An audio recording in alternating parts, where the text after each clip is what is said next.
Nowadays வந்து நிறைய private ஸ்கூல்ஸில் வந்து இந்த இன்டராக்டிவ் ஒயிட் போர்டு இருக்குது. Almost smart class room, smart board எல்லாமே இருக்குது. கவர்மெண்ட் ஸ்கூல்ஸ்லேயுமே இந்த இன்டராக்டிவ் ஒயிட் போர்டு வச்சு டீச்சர்ஸ் லெசன்ஸ் டீச் பண்ணுறாங்க. So as a student teacher அந்த மாதிரி ஸ்கூல்ஸ்க்கு டீச்சிங் ப்ராக்டிஸ் போகிறப்ப இல்லை ஜாபுக்கு போகிறப்ப இன்டராக்டிவ் ஒயிட் போர்டு நம்மளுக்கு யூஸ் பண்ண தெரியணும். ஸோ இந்த இன்டராக்டிவ் ஒயிட் போர்டில் நம்மளோட பெடாகாஜிக்கு ஏதாவது ஒரு லெசன்ஸை நம்ம என்ன பண்ணிக்கலாம், டாபிக் டவுன்லோட் பண்ணியோ இல்லை வந்து அதில் வந்து டெக்ஸ்ட் மெசேஜ் பண்ணி இல்லை வந்து ட்ராயிங்ஸ் செஞ்சு நம்ம லெசன் ரிலேட்டட் ட்ராயிங்ஸ் எல்லாம் அதில் ட்ரா பண்ணி பிக்சர்ஸ் எடுத்து இந்த மாதிரி விஷயங்கள்லாம் நம்ம வந்து இந்த இன்ட்ராக்டிவ் ஒயிட் போர்டில் ஒர்க் பண்ணி அதுக்குரிய நம்ம ஒர்க் பண்ணுற மாதிரி அதுக்குரிய ஃபோட்டோஸை நம்ம எடுத்து வச்சுக்கணும். அதுக்கடுத்த ஆக்டிவிட்டி என்ன அப்படின்னு பார்த்தோன்னா, to use a visualiser or document camera. So இந்த விஷுவலைசர் ஆர் டாக்குமெண்ட் கேமரா அப்படின்றது என்னென்னா, இப்போ நான் வந்து ஒரு டாக்குமெண்ட்டை, ஒரு இம்பார்ட்டண்ட் டாக்குமெண்ட் என்னோடய கிளாஸ் ரூமுக்கு நான் யூஸ் பண்ணணும். ஒரு இம்பார்ட்டண்ட் ட்ராயிங், இப்போ பார்த்திங்கன்னா பயோ சயின்ஸ்லலாம் ஹார்ட் பிக்சர்லாம் இருக்கும். அதை நம்ம போர்டில் வந்து வரைஞ்சி டீச் பண்ணணும் அப்படின்னு நினச்சோன்னா அந்த வரைகிறதுக்கே கொஞ்சம் டைம் எடுக்கும். ஸோ இன்ஸ்டெட் ஆஃப் தட் நான் என்ன பண்ணலாம் அப்படின்னா, என்னோடய புக்கில் அந்த ட்ராயிங் இருக்குது, ஏதாவது ஒரு டாக்குமெண்ட்டில் அந்த ட்ராயிங் இருக்குது அப்படின்னா அந்த ட்ராயிங்கை நான் அந்த டாக்குமெண்ட் கேமரா யூஸ் பண்ணி நான் ஸ்க்ரீனில் ப்ரொஜெக்ட் பண்ணி என்னோடய டீச்சிங்கை பண்ணலாம். ஸோ இந்த டாக்குமெண்ட் கேமரா நம்ம மோஸ்ட்டாக யூஸ் பண்ணுறது கிடையாது. பட் இருந்தாலும் அது நம்மளுக்கு ஒரு ஆக்டிவிட்டியாக இருக்குது. அதை நம்ம என்ன பண்ணலான்னா, இதுக்கு பதிலாக நம்ம விஷுவலைசர் யூஸ் பண்ணிக்கலாம், இல்லை வந்து ப்ரொஜெக்டரும் யூஸ் பண்ணலாம். பட் டாக்குமெண்ட் கேமரா இருக்குது அப்படின்ற பட்சத்தில் அந்த டாக்குமெண்ட் கேமராவில் நம்ம உள்ள பிக்சர்ஸு ஏதாவது ஒன்று ப்ரொஜெக்ட் பண்ணி அதை நம்ம ஃபோட்டோ எடுத்து வச்சுக்கலாம். அடுத்த ஆக்டிவிட்டி என்ன அப்படின்னு பார்த்தீங்கன்னா, to use a mobile device or camera phone and to prepare a take photos of series of events or activities and prepare a descriptive album or photo album. இது வேறு ஒன்றும் கிடையாது. இந்த ஆக்டிவிட்டி நம்ம எப்படி பண்ணணும் அப்படின்னு பார்த்தீங்கன்னா, நம்மளோட சப்ஜெக்ட் நம்மளோட பெடாகாஜிக்கு ஒரு டாபிக் சூஸ் பண்ணிக்கணும்.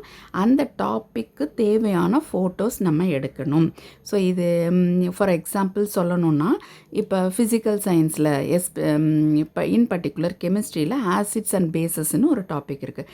ஸோ நான் இப்போ ஆசிட்ஸ் பற்றி நான் ஸ்டூடெண்ட்ஸ்க்கு டீச் பண்ணணும் அப்படின்னு நினைக்கிறேன்னா, இந்த photo documentary R photo album எப்படி ப்ரிப்பேர் பண்ணணும் அப்படின்னு பார்த்தீங்கன்னா, டிஃப்ரெண்ட் சோர்சஸ் ஆஃப் ஆசிட்ஸ் நம்ம ஃபோட்டோ எடுத்துக்கணும். அந்த ஃபோட்டோஸை ஒரு ஆல்பம் வாங்கிக்கணும், இல்லை ஆல்பம் நம்மளே செய்கிறதுனா செஞ்சுக்கலாம். அந்த ஆல்பத்தில் அதாவது ஸ்க்ராப் புக் மாதிரி இல்லை சார்ட்ஸை வந்து நம்ம வந்து ஆல்பமாக ப்ரிப்பேர் பண்ணிக்கலாம் பைண்டிங் பண்ணி.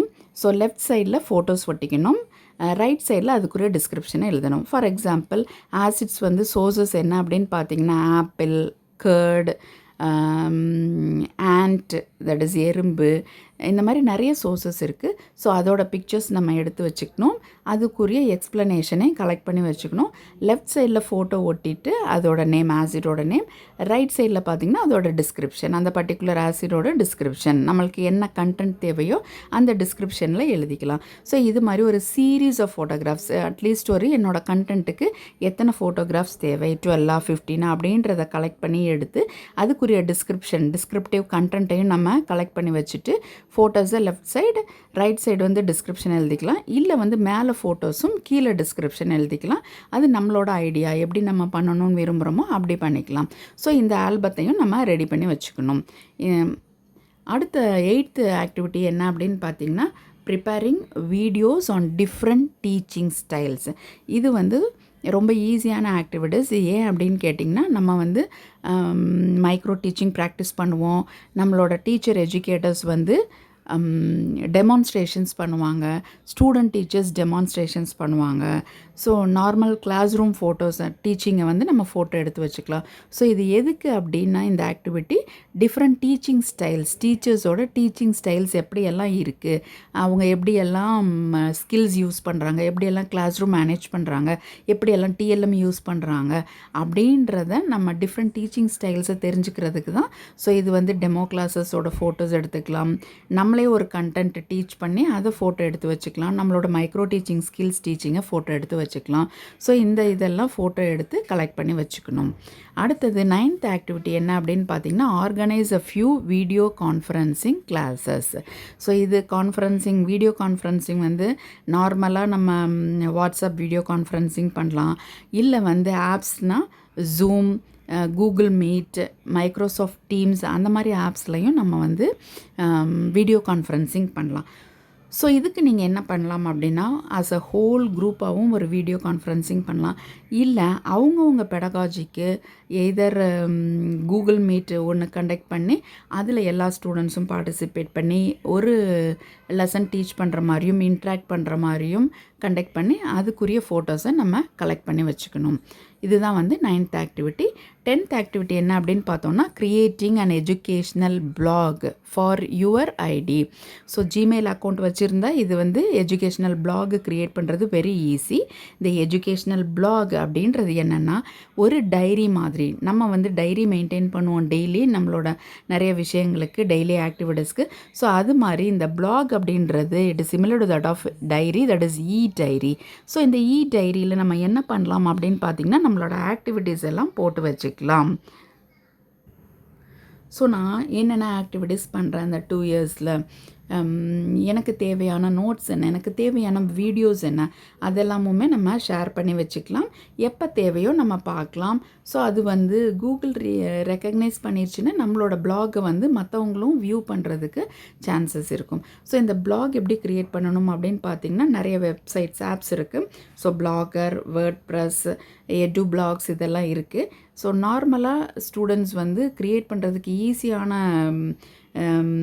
வெப்சைட் எது அப்படின்னு பார்த்தீங்கன்னா பிளாகர். ஸோ அந்த பிளாகரில் போனீங்கன்னா அதுவே வந்து ஜிமெயில் ஐடி இருக்கிறவங்களுக்கு ஸ்டெப்ஸு கேட்கும். அந்த ஸ்டெப்ஸை வச்சு நம்ம ஒரு பிளாக் க்ரியேட் பண்ணிடலாம். ஸோ நம்ம என்ன நேம் கொடுக்குறோமோ அந்த நேமில் நம்மளுக்கு ஒரு பிளாகு க்ரியேட் ஆயிரும். ஸோ அதோட ஹோம் பேஜு, அதை வந்து ஒரு ஃபோட்டோ நம்ம நேம் இருக்கிற மாதிரி ஒரு ஃபோட்டோ வச்சுக்கலாம். அது மாதிரி நீங்கள் என்னென்ன உங்கள் பிளாகில் ஷேர் பண்ணுறீங்களோ அதையும் நம்ம ஃபோட்டோ எடுத்து வச்சுக்கலாம். ஸோ இதுதான் வந்து இந்த 10 ஆக்டிவிட்டீஸ் given in CUICT. இது இல்லாமல் 2 டாஸ்க் அண்ட் அசைன்மெண்ட் இருக்குது. அது வந்து நம்ம ரைட்டிங் ஒர்க் தான். ஸோ அதில் வந்து பார்த்திங்கன்னா, ஃபர்ஸ்ட் என்ன அப்படின்னா, கண்டென்ட் ப்ரிப்ரேஷன் அண்ட் ப்ரெசன்டேஷனோட ஒரு ரிப்போர்ட் நம்ம எழுதி வைக்கணும். So activity, one of the activities in CUICT பார்த்திங்கன்னா ப்ரிப்ரேஷன் ஆஃப் கண்டென்ட். ஸோ அந்த கண்டென்ட் ப்ரிப்ரேஷன் என்னென்ன, அதோட தியரிட்டிக்கல் பார்ட்டு, கண்டென்ட் ப்ரிப்ரேஷனில் என்னென்ன இருக்குது, அது அந்த அதுக்குரிய ரிப்போர்ட்டு, அதோட அப்ஜெக்டிவ் என்ன, அதோட ப்ராசஸ் எப்படி பண்ணணும், அதோட அவுட்கம், லேர்னிங் அவுட்கம் என்ன அப்படின்றதுக்கு ஒரு ரிப்போர்ட் எழுதி வைக்கிறது தான் வந்து இந்த டாஸ்க் அண்ட் அசைன்மெண்ட்டில் ஃபர்ஸ்ட் ஒர்க். செகண்ட் என்ன அப்படின்னு பார்த்தோன்னா, ஒரு எஜுகேஷ்னல் எக்ஸ்பர்ட்டோட நம்ம வீடியோ கான்ஃபரன்ஸ் கண்டக்ட் பண்ணி அதுக்குரிய ரிப்போர்ட்டை நம்ம எழுதி வைக்கணும். ஸோ வீடியோ கான்ஃபரன்சிங்கும் வந்து one of the activities in EPC 3. இப்போ நம்ம வந்து ஒரு எஜுகேஷ்னல் எக்ஸ்பர்ட், அது யாராக வேணாலும் இருக்கலாம். ஏதாவது ஒரு சப்ஜெக்ட் ஸ்பெசிஃபிக் எக்ஸ்பர்ட் இருக்கலாம், அதாவது பெடகாஜி எக்ஸ்பர்ட் இருக்கலாம். இல்லை வந்து அவங்களோட கைட் டீச்சர், அவங்க வந்து அலோவ் பண்ணாங்க, பெர்மிட் பண்ணுறாங்க அப்படின்னா, இல்லை உங்களுக்கு தெரிஞ்ச வேறு யாராவது எஜுகேஷ்னல் எக்ஸ்பர்ட்ஸ் இருக்காங்க ரிலேட்டட் டு அகடமிக் ஆக்டிவிட்டீஸ், ஏதாவது ஒரு வீடியோ கான்ஃபரன்சிங் கண்டக்ட் பண்ணி அந்த வீடியோ கான்ஃபரன்சிங் பற்றின ஒரு ரிப்போர்ட் நம்ம எழுதி சப்மிட் பண்ணணும்.